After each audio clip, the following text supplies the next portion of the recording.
교육적인 관점에서는 네. 어떻게 세상이 어떻게 변할 것 같습니까? 아니면 어떤 기회가 온다든지 네. 뭐 일단은 뭐 굉장히 많을 것 같아요. 뭐 네. 하나의 딱 현상만 딱 짚어볼 수는 없을 것 같고 네.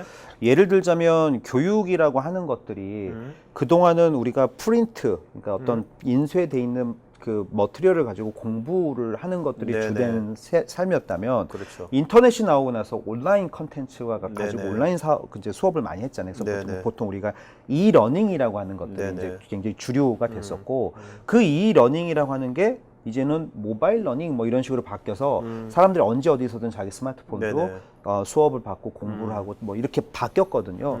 근데 이제 그것이 또 다른 형태로 한 번 더 진화를 지금 하려고 또 얘기를 하고 있어요. 유러닝이라고 해서 네네. 유비퀴터스 러닝이죠. 네네. 뭐 사실 말만 그렇게 바꾼 건데 저는 이제 그 흐름은 저는 인정을 합니다. 어떤 흐름이냐? 언제 어디서든 배우고 언제 어디서든 인터랙션 할 수 있는 거죠. 네. 결국 무슨 소리냐면 예전에는 내가 어디에 뭐가 있는지 몰랐거든요. 그러니까 여기 있는 거 하나만 충분히 알아도 됐었고 여기 있는 게 진리였던 시절이 있었어요. 네네. 그런데 지금 이제 발견의 비용, 연결이 됐다라는 얘기는 전 세계 수많은 것들을 네. 구글링만 해서도 검색할 수 있고 네. 수많은 다양성들을 내 눈앞에서 이렇게 확인할 수 있고 유튜브 같은 컨텐츠 플랫폼을 가지고 수억 개의 비디오 컨텐츠들 내가 볼 수 있고 거기에서 수많은 석학들의 이야기를 들을 수 있고 네네. 또 무크라든가 팟캐스트 뭐 아이튠스 U 같은 수많은 또 뭐 아카데미 칸 아카데미 같은 뭐 사실 넘칩니다 지금 컨텐츠들이. 네네. 이 많은 넘치는 컨텐츠들 가지고 주체할 수 없을 만큼의 할 것들이 많아진 거죠 지금. 그래서 교육이라고 하는 게 과거에는 이제 지식을 습득하고 그것들을 어떻게 할 거냐, 그걸 갖고 이제 얼마나 많이 하냐, 이것들이 이제 기존의 가치관이었다고 하면 이제는 네. 이 연결성 때문에 아는 건 이제 중요하지 않은 거죠. 어떻게 찾아서 그걸 어떻게 관계를 실행하는- 어떻게 네. 관계를 어떻게 만들 것이며 어. 그 관계를 갖고 누구와 연결해서 어떻게 협력할 것이며 네네. 협력을 통해서 어떤 프로젝트를 뭐 할 것인지. 범국가적으로 어떻게 만들어낼 것이며 네네. 결국은 협력과 그 발견의 비용을 위해서 수많은 것들을 연결할 수 있는 능력이 오히려 더 중요해지는 거죠. 그래서 네네. 교육의 방향이 이제 그쪽으로 가고 있는데요.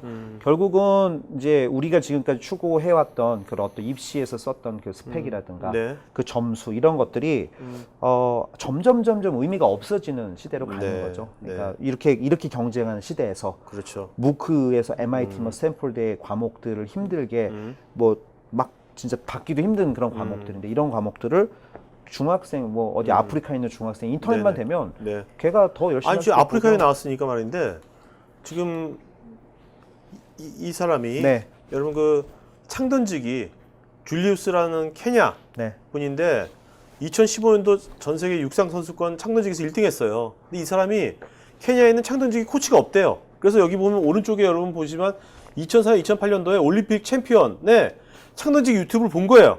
보고서 그걸 보고서 이제 자기 이제 케냐 정글에서 창을 던진 거죠. 그대로 자기 혼자 한 거예요. 자기 혼자 코치도 없이 유튜브만 보고서.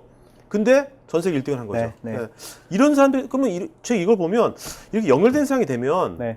아까 묵국 같은 거 막 만들어주고 가면 어떤 유형의 사람들이 되게 옛날보다 유리해진다 그럴까요? 네. 일단 얼핏 생각하면 이 후진국에 있는 사람들이 굉장히 유리해질 수 있겠다. 왜냐면 이 사람들 머리가 나쁜 건 아니니까 또 연결되면 기회도 굉장히 많아질 것 같고 후진국의 사람들이 굉장히 유리해지겠다는 생각도 드는데 그게 딱 후진국이다라고 네네. 이제 단정 짓기는 네네. 조금 약간 어폐가 있고요. 네네네. 제가 봤을 때는 어떤 거냐면 결국은 세상에 이제 인정받는 것들이라는 거는 그 시대 가치거든요. 네. 그 시대 가치라고 하는 거는 두 가지가 있죠.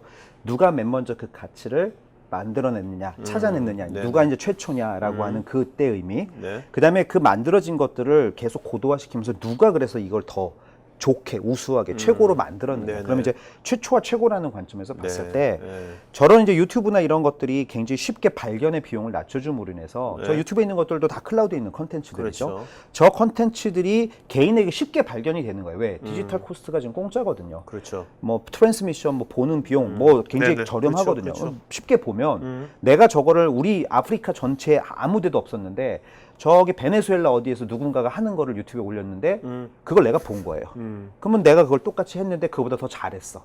그러면 그 가치가 내가 또 그걸 또 잘하고 재밌어하는 어떤 그 인트레스트랑 딱 맞았다. 네네. 그러면 아프리카에서 그 가치를 최초로 만든 사람이 되는 거죠. 그렇죠. 결국은 핵심은 뭐냐면 저기서는 이제 발견의 비용과 공간과 시간의 제약이라는 것들이 이런 기술 연결성 때문에 사라졌다라고 네. 저는 볼 수 있고요.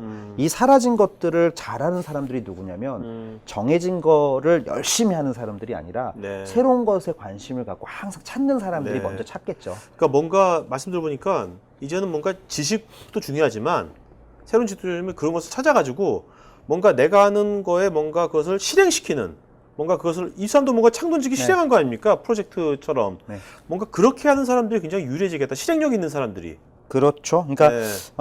이제 이게 딱 그렇다고 해서 뭐 100% 유리하냐 아니하냐를 이렇게 딱 단정 지을 수는 없을 것 같고 네네. 제가 봤을 때는 네. 그럼에도 불구하고 또 자기의 어떤 능력과 캐파이도 맞아야 되겠죠. 그래서 그런 것들이 다 맞았을 때 저기 있는 친구들이 다른 사람에 비해서 빨리 기회를 발견하고 만들어낼 수 있을 거라고 생각을 하고요. 네네.